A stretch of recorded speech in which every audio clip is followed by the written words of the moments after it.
இயேசு உங்களை நேசிக்கிறார். பிரியமானவர்களை, இந்த நாளில் ஆண்டவர் நம்மளோடு பேசும்படியாய் வேதத்திலிருந்து 2-3 வசனங்களை கூட வாசித்து ஆண்டவர் நம்மளோடு பேசுகிற, நாம் கற்றுக்கொள்ளக்கூடிய, நாம் அறிந்து கொள்ளக்கூடிய காரியங்களை ஆண்டவர் நம்மளோடு இடைபடுவாராக. லூக்காவின் புத்தகம் 24வது அதிகாரம் 13, 14, 15 வசனங்கள் இப்படியாக சொல்லுகிறது. அன்றைய தினமே அவர்கள் 2 பேர் எருசலேமுக்கு 7 அல்லது 8 மைல் தூரமான எம்மாவு என்னும் கிராமத்துக்கு போனார்கள். போகையில் இந்த வர்த்தகமானங்களை குறித்து அவர்கள் ஒருவரோட ஒருவர் பேசிக்கொண்டார்கள். இப்படி அவர்கள் பேசி சம்பாசித்துக் கொண்டிருக்கையில் இயேசு தாமே சேர்ந்து அவர்களோட கூட நடந்து போனார். ஆனாலும் அவரை அறியாதபடிக்கு அவருடைய கண்கள் மறைக்கப்பட்டு இருந்தது. அப்பொழுது அவர் அவர்களை நோக்கி, நீங்கள் துக்க முகமுள்ளவர்களாய் வழி நடந்து ஒருவருக்கொருவர் சொல்லிக் கொள்கிற காரியங்கள் என்னவென்று கேட்டார். அவர்கள் ஒருவனாகிய கிளையோப்பா என்பவன் பிரதியுத்தரமாகி, நாட்களில் எருசலேமில் நடந்தவைகளை அறியாதபடிக்கு நீர் அந்நியராயிருக்கிறீரோ என்றார். அவர் எவைகள் என்றார். அதற்கு அவர்கள், நசரேயனாகிய இயேசுவை குறித்தவைகளே. அவர் தேவனுக்கு முன்பாகவும் ஜனங்கள் எல்லோருக்கும் முன்பாகவும் செய்கையிலும் வாக்கிலும் வல்லமையுள்ள தீர்க்கதரிசியாய் இருந்தார். நம்முடைய பிரதான ஆசாரியும் அதிகாரிகள் அவரை மரண ஆக்கினைக்குட்படுத்தி சிலுவையில் அறைந்தார்கள். பிரியமானவர்களே, 2 சீசர்கள் எம்மாவு என்ற ஊருக்கு கடந்து செல்லும் பொழுது ஆண்டவர் சிலுவையில் ஒப்பு கொடுத்து 3ஆம் நாள் அவர் உயிர்த்தோடு எழுந்த பின்பு நடந்த அந்த காரியத்தை ஆண்டவர் தெளிவாய் நமக்கு கற்றுக் கொடுத்திருக்கிறார்.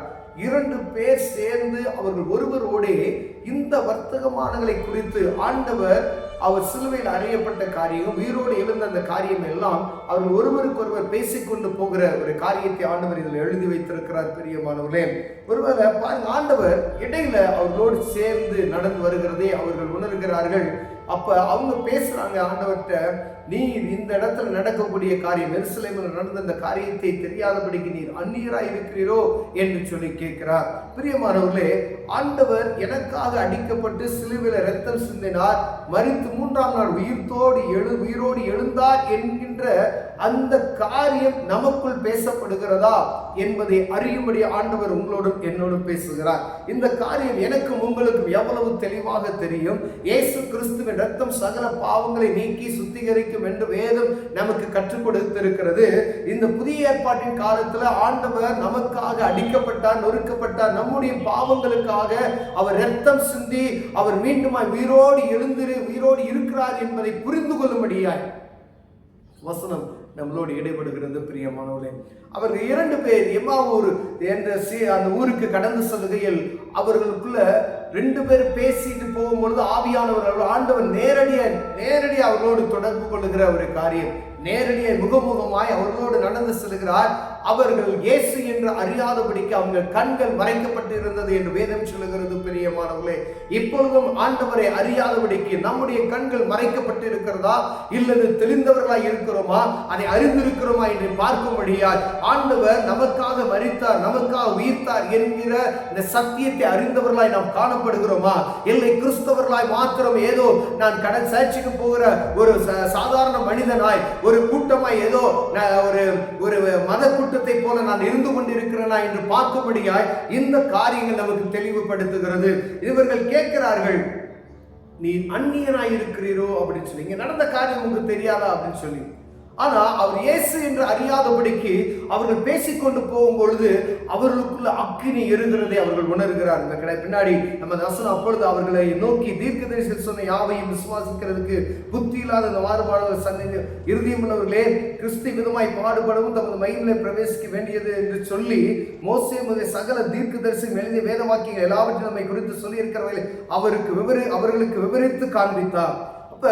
ஒரு சீசர்கள் கூட இருந்த அந்த ஆண்டவராகிய இயேசு கிறிஸ்துவை கூடவே இருந்து பார்த்த சில நாட்களுக்குள் அவரை பற்றிதான காரியத்தை மறந்து போனவர்களாய் காணப்படுகிறார்கள். பிரியமானவர்களே, ஆண்டவர் எல்லா தீர்க்க தரிசனத்தில் எழுதப்பட்ட எல்லா காரியத்தையும் அவர்களுக்கு சொன்னதுக்கு அப்புறம் அவருடைய கண்கள் திறக்கப்படுகிறது. நாம் பாருங்க, எவ்வளவு காரியம் எல்லாம் சொல்றாரு.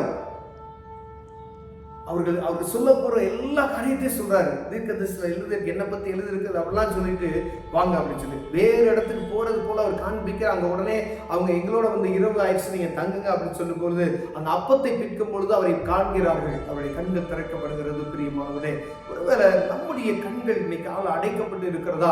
இயேசுவை அறிந்திருக்கிறோமா? ஒருவேளை இயேசு கிறிஸ்துவின் ரத்தம் என்னை சுத்திகரித்திருக்கிறதா? எத்தனை பேர் நம்முடைய ஆவிக்குரிய வாழ்க்கையில தனிப்பட்ட ஒரு மனிதனாய் நான் சொல்ல முடியும் என்பதை பார்க்கும்படி ஆண்டவர் பேசுகிறார். ஒருவேளை கிறிஸ்தவர் என்கிற மாத்திரம் அல்ல, நான் கிறிஸ்துவை சார்ந்தவன் என்பதற்கு இயேசு கிறிஸ்து எனக்காக சிலுவையில் அடையப்பட்டார், அவருடைய ரத்தம் என்னுடைய பாவங்களை சுத்திகரித்திருக்கிறது என்ற உறுதிப்பாட்டோடு எவ்வளவு பேர் இருக்கிறோம்?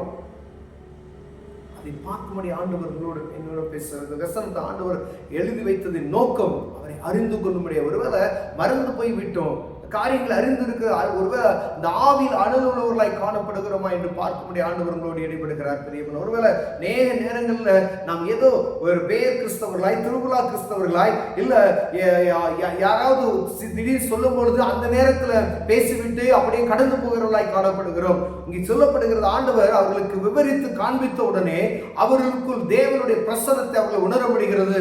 அப்பொழுது கூடி நீங்கள் எழுவர் பேசும் பொழுது பரிசுத்த ஆவியானவரை குறித்து நாம் பேசுகிறோமா?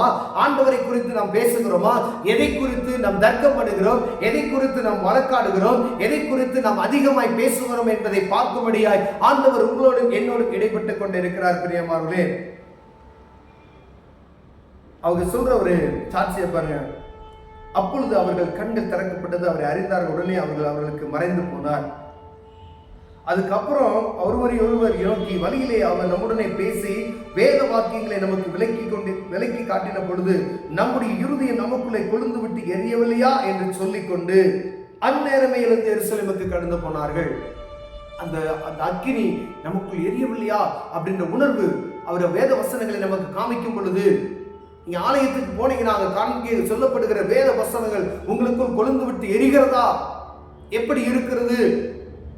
வசனங்களை கேட்கும் பொழுது ஆண்டவர் எனக்குள் கிரியை செய்கிறாரா என்று பார்க்கும்படி ஆண்டவர் உங்களோடும் என்னோடு பேசுகிறார். பிரியமான அவர்கள் சொல்றாங்க பாருங்க, அவர்கள் கண்கள் திறக்கப்பட்டது எல்லாம். அதுக்கப்புறம் பாருங்க, அவருடைய பேசின வார்த்தைகள் வசனங்கள் எல்லாம் அவர்கள் பார்க்கிறாங்க. ஆவியில நம்ம களி கூறுகிறோமே அப்படின்ற உணர்வு அவர்களுக்கு வருகிறது.